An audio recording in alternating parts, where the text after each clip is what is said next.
Good morning. Happy Sunday.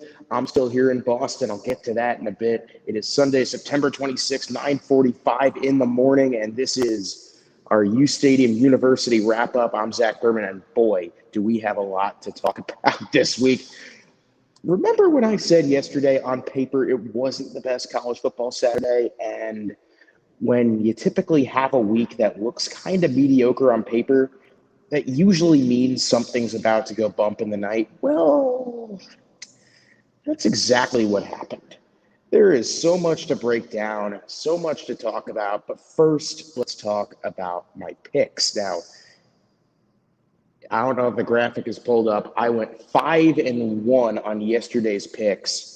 The only one I missed out on was last night's game between Oklahoma and West Virginia. We'll start there because I thought Oklahoma, they hadn't looked convincing in a few weeks. This is maybe the time they blow out a cocky West Virginia team at home that maybe was expecting to put some charge into it.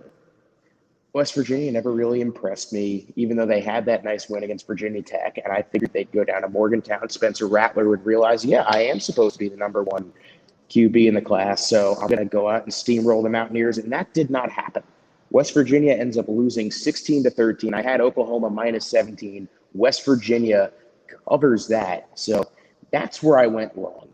Everywhere else, right. So 5-1, not a bad start to the weekend for sure. And I'll get through the rest of these picks real fast. As you can probably tell by my shirt and where I currently am, I'm a Mizzou fan, a heartbroken Mizzou fan, as I made the trip out to Boston to see my Tigers take on the Eagles of BC. And going back to what I said yesterday, Mizzou's head coach Eli Drinkwitz talked some smack about how he didn't necessarily want to play in Boston, and Mizzou doesn't get recruits from Boston, from the great state of Massachusetts. Massachusetts is a commonwealth. I don't know why you would say that, but word of the wise. And I know a lot of you folks at uSTADIUM are Jets fans, so I'll make it simple. Mizzou is like the New York Jets of college football. It's like you can't talk smack because it's always going to get you punched in the mouth as a result. And it was pure pain as the Tigers ended up losing in overtime, 41-34. BC covers the +1. I don't know why Mizzou was favored in this game. Dare I say it was free money. But the Tigers didn't go down without a fight, and that speaks to their kicker, Harrison Mevis, who with 3 seconds to go, we call him the thicker kicker here at the University of Missouri because the dude built like a linebacker, 56 yards. I believe we have the clip for the tie. It was an unbelievable kick, and it kind of looked like it was going to go short from the stands. Do we have the clip is the question. I think we did. Harrison Mevis. Got it! Wow! And we're tied up! Oh my! Yeah. Mevis with a career-long. So at that moment, we really thought, oh my gosh, Mizzou has a chance to win this game. As BC scored to take the lead with 25 seconds to go. They went down the field, got in the field goal range, and ties the game. BC scores first in overtime. Mizzou has the ball. And I do like Hunter Bazelak at QB, but eventually the fact the game had gone into overtime to begin with because Mizzou can't stop the run. Bazelak's usually due for one big dumb moment a game, and usually they don't come at these big inopportune times, but this one did. I think we got the clip of this one as well. I don't even want to rewatch it because the second I saw it go into triple coverage, we left for the this is Overtime. He wants to throw on first down, steps into it toward the end zone, and that is intercepted. Picked off. Brandon Sebastian. And Boston College stormed the field win. After that. They stormed the field after beating Mizzou, and unfortunately, Mizzou gave them a ton of bulletin board material. The Tigers end up losing the game, and BC ends up covering the +1. Now,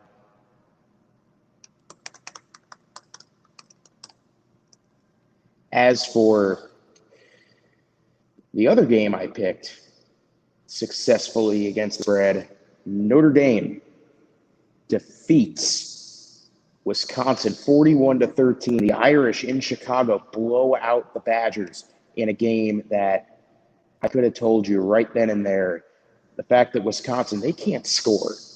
Graham Mertz is not the answer. He looked absolutely dreadful. Wisconsin just should not have been favored in that game. They were favored by 6.5 points. And I had Notre Dame plus 6.5.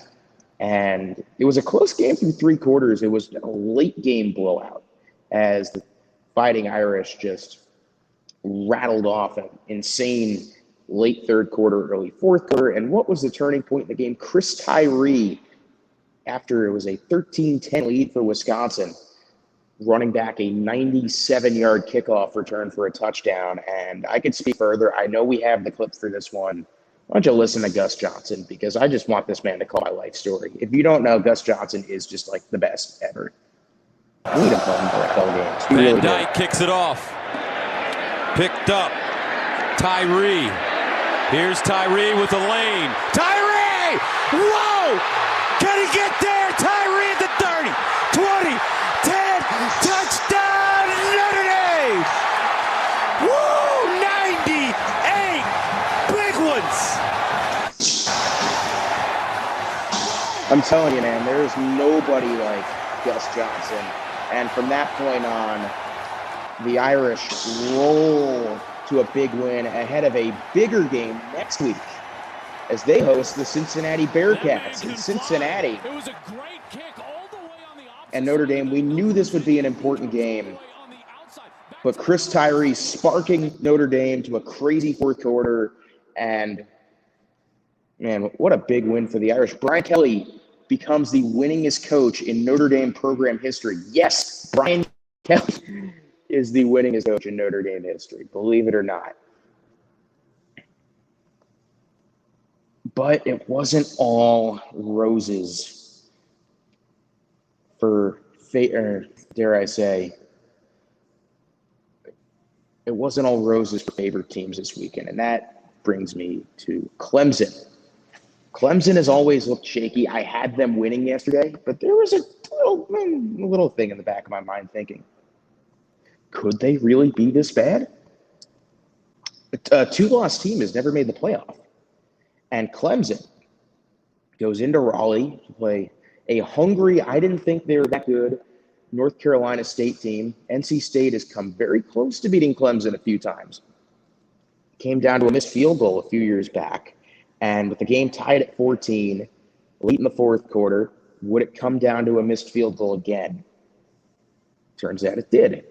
I know we got that clip because I had just left Mizzou, BC. We were out for dinner in Boston, and I caught it out of the corner of my eye at a sports bar that the kick was shanked. Done. And, man. He missed it. Pulled it left again. And Clemson survives. So Clemson ends up going to overtime with NC State, which is, I mean, it's unacceptable for Clemson. DJ Uiagalelei, who looked so good last year, looks like a completely different quarterback in like the worst way possible. And to make matters even worse, just Clemson's offensive schemes are just dreadful. Tony Elliott, he might be playing with fire for his job as the Clemson OC. And we talked about Tony Elliott potentially being a head coach candidate for USC. I don't think that's happening really anywhere anymore. He might be jobless by the end of the year. And Clemson winds up scoring in the first overtime. NC State follows with the score. NC State scores in the second overtime. And then what happens when Clemson has the ball? I hate to say it. Has tons of time into the end zone. Deshaun Watson. Caught! Miraculously Yeah. Carter! One of the catches of the year for NC State, and then DJ Uiagalelei, he could not drop it in the bucket. I think Trevor Lawrence makes that throw. I think Deshaun Watson, Kelly Bryant makes that throw, and for the first time since 2012, the Wolfpack, they knock off a top 10 opponent. NC State storms the field, and for Clemson, a term you haven't heard really since Dabo Swinney took over the program. Back in the early 2000s, in the 90s, and the 80s, the term Clemsoning, which is a A friendly way to say when Clemson chokes. Is Clemsoning back? Oh boy.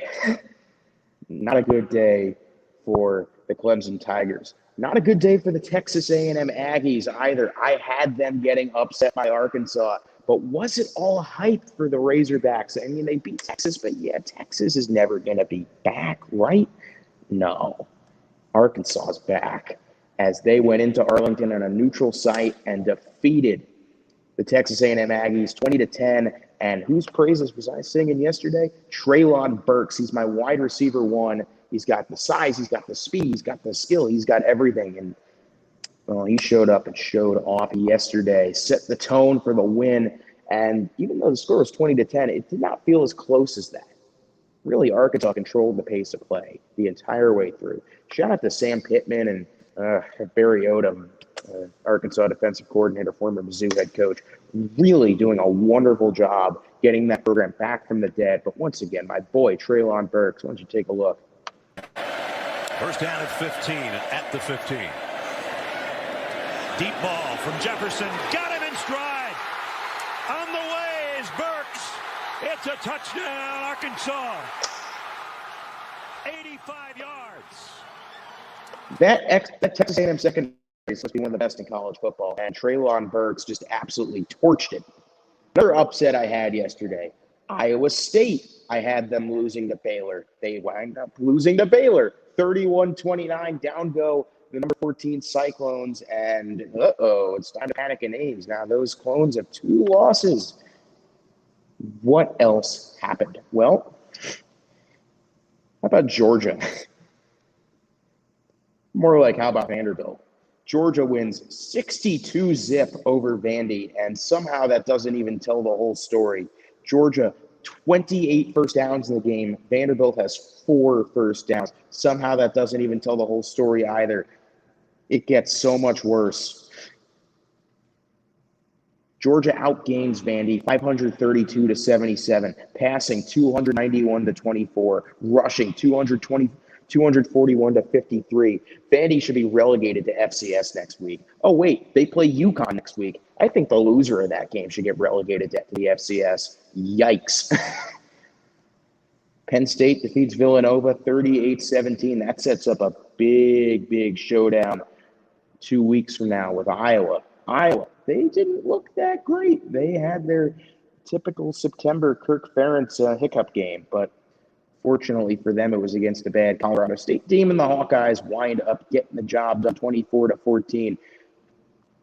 Iowa's ranked 5th. Who's ranked 4th? The Oregon Ducks. And Oregon got the job done late last night after everybody was asleep. Pac-12 after dark was not that special. The Ducks, 41-19, they roll over Arizona. BYU, they also stay unbeaten. Close one over USF. I didn't have that game being as close as it was, but 35-27, the Cougars, they stay alive. Now, a big story last night, not in the scoreboard, but on what happened. Ohio State defeats Akron at 59-7, but that is not the story at hand. The story at hand, well, not something you see very often, but clearly Ohio State linebacker Kevon Pope, I believe that's how you pronounce his name, clearly is his role model in the NFL, Vontae Davis, because he quit in the middle of the second quarter. He was escorted off the sidelines. He threw his gloves and jersey off on the sideline, was escorted into the locker room, and then tweeted immediately after, F Ohio State, and then soon deleted it. But, hey, screenshots live forever, buddy. Not fun times in Columbus either, even though the scoreboard would say otherwise.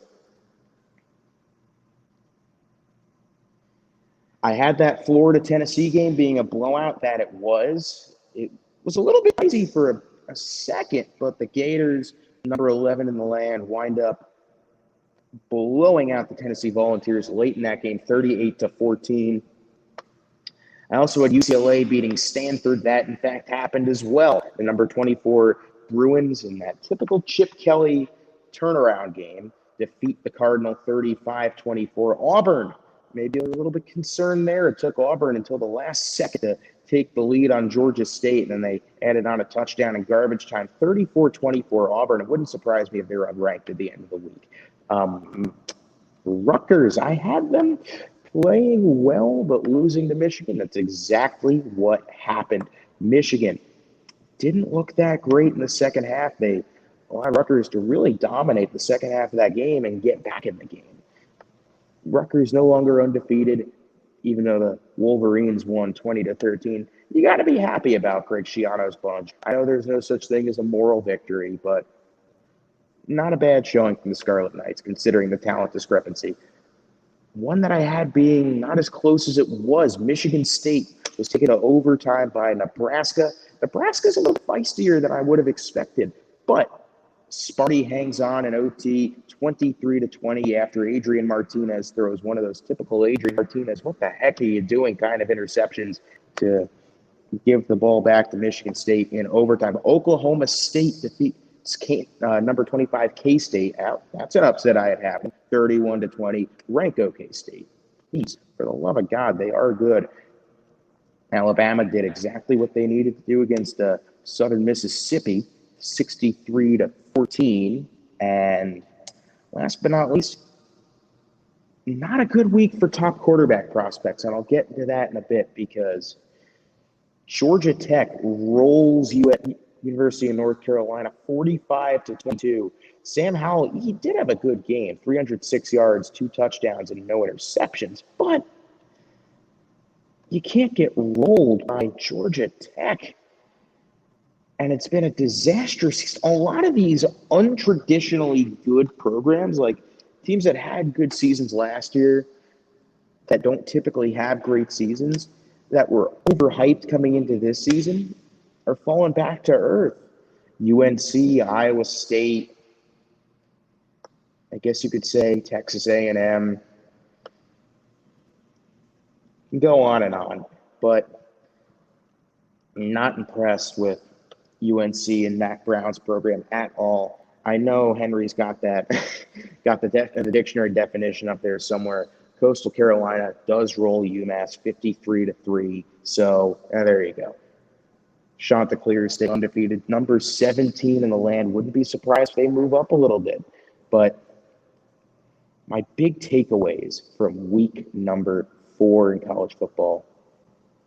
I am very sorry for you if you were an NFL team and you were in dire need of a quarterback this season, because this is not a good quarterback class. I apologize, but nobody is impressing me. Malik Willis looked the best, but even he lost on Friday to Syracuse. Spencer Rattler, fans were chanting for his backup to come in that Oklahoma game. You could hear it on national TV from the stands. We want Caleb. And that was just the beginning. Sam Howell, his team got blown out. Not great. Matt Corral, he was off for the week, so he escapes the meat grinder of a criticism per se. I mean, he's probably Q2 at this point. But other than that, it was just a very telling weekend as to who's got it and who doesn't. It's clear that Arkansas has that juice. That's a special team, and you get those vibes immediately. We will see what happens next week because they got to go to Georgia next week. And that game could be very, very telling. I think Notre Dame, I was maybe a little bit too harsh on them, but I'm also very, very bullish on Wisconsin not being good. Notre Dame, Cincinnati next week. Bearcats are off this weekend. That's going to say a lot about both programs. That game scheduled for a 2:30 Eastern Standard Time kick in South Bend. Ole Miss, Alabama next week. I think that's going to say a lot about both teams, as is Arkansas, Georgia. I can see the Razorbacks pulling that off. Georgia always has one of those games where they lose it for no reason. I don't know if next week will be that game, but I don't see them winning that game.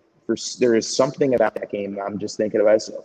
To go around the rest of the conferences, because there were definitely some really, really bad losses from other programs. How about Bowling Green as a 30-point underdog goes up to Minneapolis takes down the Golden Gophers 14-10. A pathetic loss for PJ Fleck and his Golden Gophers. I mean, you can't lose that game. Indiana, I actually had them losing to Western Kentucky. They pull it out at the end. They win 33-31. Indiana's got to go into Penn State next week. And Penn State, after losing the way they did to Indiana last year, I think there's going to be revenge on their minds in Happy Valley. Look for that to not even be close. The SEC, is there anything of note? Kentucky, I think they're going to be ranked at week's end. They didn't impress against South Carolina, but they held on to win the game 16-10. LSU beating Mississippi State 28-25. Now, I think you got to start talking about firing Mike Leach because those Bulldogs, I am not sold on them whatsoever. That's a little bit concerning. Washington does Cal in the Pac-12. From USC. Oregon State blowing out the Trojans on their home field. The Beavers are 3-1. What is happening? The sky is falling. 45-27. Oregon State takes down USC. And yeah, whoever's their next coach is going to have to really clean things up. Colorado, they actually scored a touchdown. It wasn't close enough to take down Arizona State 35-13. Utah bounces back from a tough loss and defeats a bad Washington State team. Yeah, Nick Rolovich is on the hot seat as well. 24-13. And yeah, it's very clear who the haves and have-nots are. SMU defeats TCU. Oh boy, 42-34. SMU 4-0, and you really got to like what's going on in Dallas. Could that program be back? Could SMU finally be rising from the dead? You know, I hope so. They were given the death penalty back in the 80s. They still haven't recovered. Sonny Dykes has done such a great job with that program down in Dallas, and they beat their rival TCU. Good win for SMU. Texas defeats Texas Tech. How was Texas Tech 3-0? 70-35. Goodness gracious. Duke defeats KU 52-33. Kansas is still bad at football, folks, in case you didn't know that. I mean, as a Mizzou student, a Mizzou fan, I kind of have to rub that in. But, you know, that is what it is. Another game that there's definitely some discussion over. I believe Toledo is a MAC school. Are they not? Yeah, they are. Where is the MAC? Yeah, I'm thinking of Toledo. Toledo and Army played. I know. No. Toledo played Ball State. Excuse me. Who did Army football play? Because I had them covering. I'm totally blanking out. No, they defeated Miami of Ohio 23-10. Good win for Army is 4-0. And I think we see Jeff Monken, their Army head coach, who's done such a great job with that program. I think we started talking about Jeff Monken getting a nice big promotion to a bigger job next week. Uconn almost won a football game as they only lost to Wyoming by 2 points. Congratulations to Uconn. I know that's not easy for them. But next week, they have to play Vanderbilt in what might be the worst football game of all time. They should put College Game Day. That would be really cool. I'm very, very bullish on that game. I bet the under. Like, I'll already tell you right now. Like, actually, even better idea, don't even watch.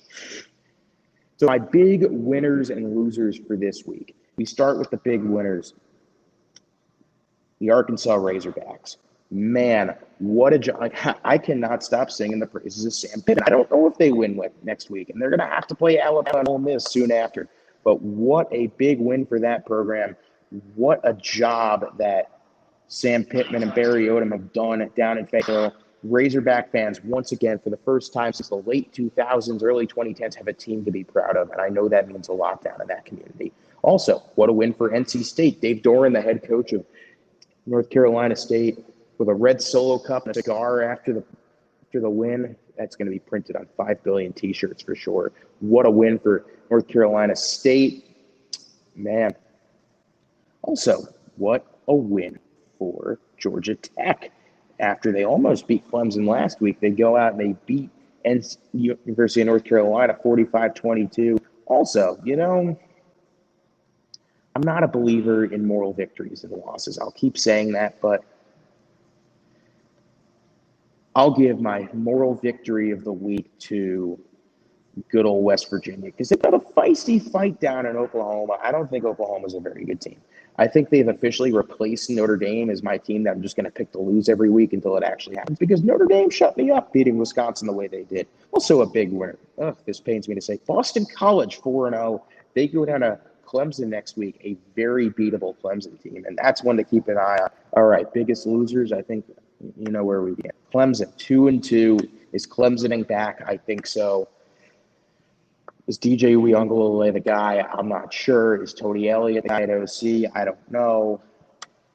Yeah, you can start being concerned down in Clemson. I would be very concerned. Also, Texas A&M, I'm a little bit concerned there too. Is Jimbo Fisher not the guy? There's a lot of questions about, is he the guy? Is he not the guy this week? And I'll tell you who's definitely not the guy. Another big loser, Graham Mertz, a quarterback for Wisconsin.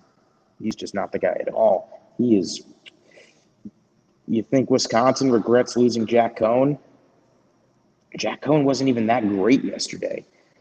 Only 158 yards, a touchdown. But Graham Mertz was just absolutely putrid. 240 yards, 1 touchdown, 4 interceptions. He was just awful. And the Badgers are 1-2. So not great. As for the Heisman watch, I'm going to obviously keep going back to this week in and week out. I still think Matt Corral is up there by default because he didn't play because it was just a brutal week for most of the top quarterbacks. Bryce Young, he plays a cupcake. What are you going to do? There's nothing really to discuss there, even though Young had a great day.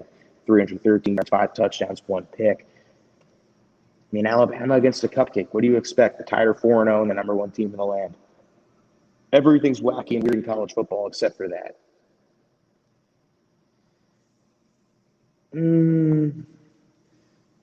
It's really too soon to make any more judgments except for Alabama and Georgia, the 2 best teams in the land. I still think Oregon is the 3rd best.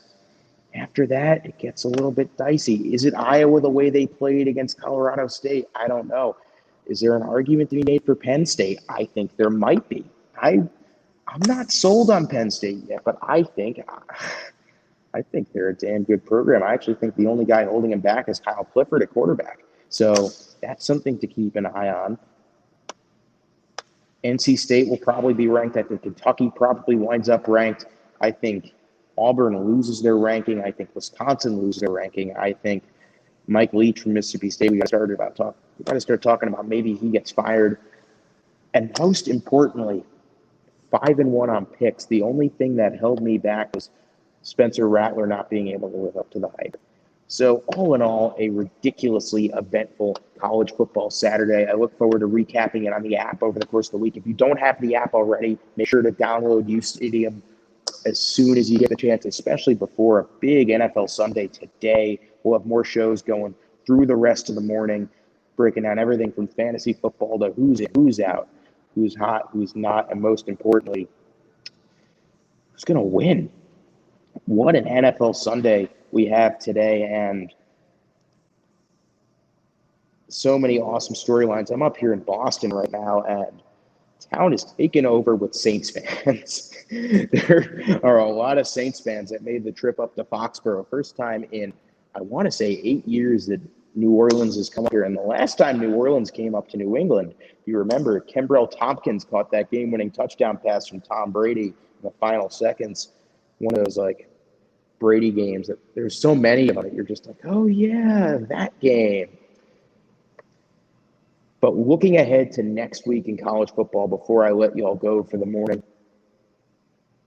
next week, I think it's going to be one that lives up to the hype, or at least I hope so, because there is a lot going on. I don't know where game day is going. I think they have 3 different distinct choices. And I start off next Friday, Iowa at Maryland. The Terps are 4-0. They won their game this weekend against Purdue. Iowa going in number 5 in the land. That's a tough place to play. Ohio State goes to Rutgers. That's one that could be interesting. Michigan, Wisconsin, look for Michigan to blow them out. Oh boy, Arkansas at Georgia. The fact that's a 12 p.m. game is just like flat out sacrilegious, but look for the Razorbacks to be somewhere maybe in the low 11 to 12 range, or maybe even 9-10 for all we know. That's a great game. Cincinnati at Notre Dame. Oh boy. Number 8 versus number 12. I don't see either of those rankings going anywhere. Ole Miss at Alabama.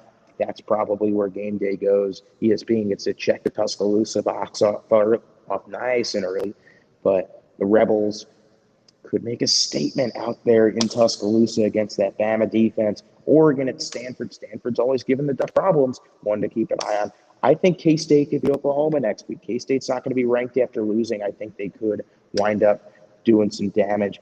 I think Boston College, they could pull the upset at Clemson. That's one to keep an eye on. There is a lot of interesting next weekend to look at. So until then, I will see you next Saturday back from my humble abode in Columbia, Missouri, ahead of Mizzou's likely loss against Tennessee. So until then, always get good grades. I will see you in 6 days. Enjoy your NFL Sunday.